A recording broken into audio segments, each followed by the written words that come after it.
So as I'm listening to you, I'm thinking a couple of things. One, sure glad I'm not in your shoes. What an incredible challenge to have to deal with this. But I was also thinking what a struggle it must be, because you have multiple channels you can communicate through. You could write a book about this, interview of these musicians, poets, etc.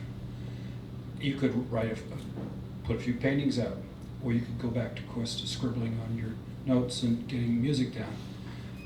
How do you deal with that struggle? I mean, are those things competing inside you and pulling you one way or the other, in between Kate calling you and asking, how's your progress going? Oh, I haven't though, have I? So the question is, how am I dealing with it? It's difficult because when I write music, at the back of my mind I think, why aren't you painting? You should be painting. You know, this painting wants to be painted. And when I paint, then I think, why aren't you writing? You know, it's like, no matter what I do, it's never enough. And I think about it a lot, and think about what is the reason for all this overachievement, or, you know, just trying to be an overachiever.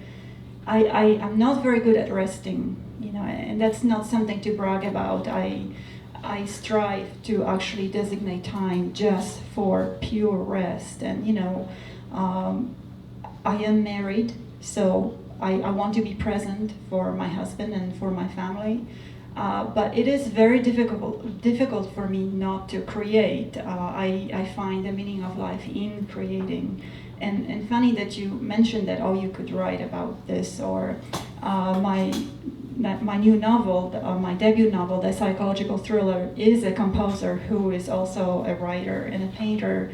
Although it's not, I promise it's not about me, but it ventures out into all these disciplines and combines it into one. So how do I deal with it?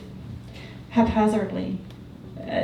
In one way haphazardly, but on another level, when I work, I'm very organized and focused on what I work on presently. So, but yes, at the back of my mind, you know, I haven't painted in a few months and I feel badly about it.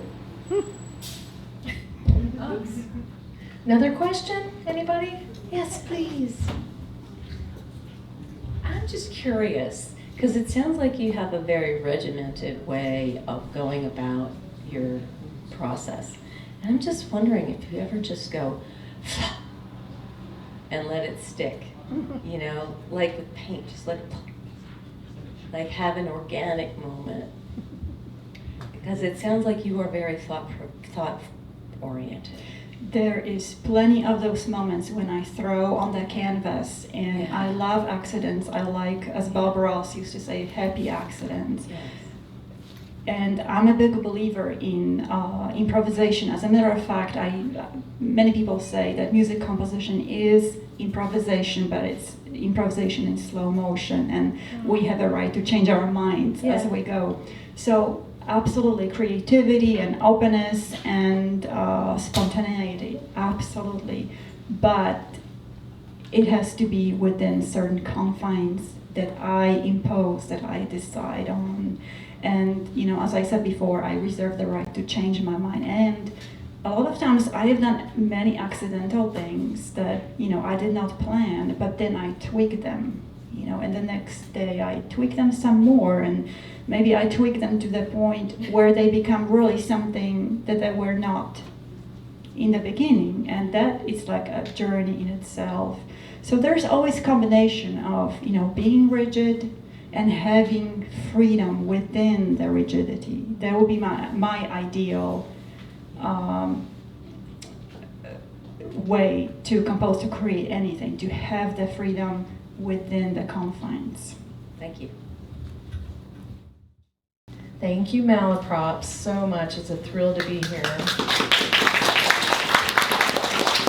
Thank you. Come say Paul.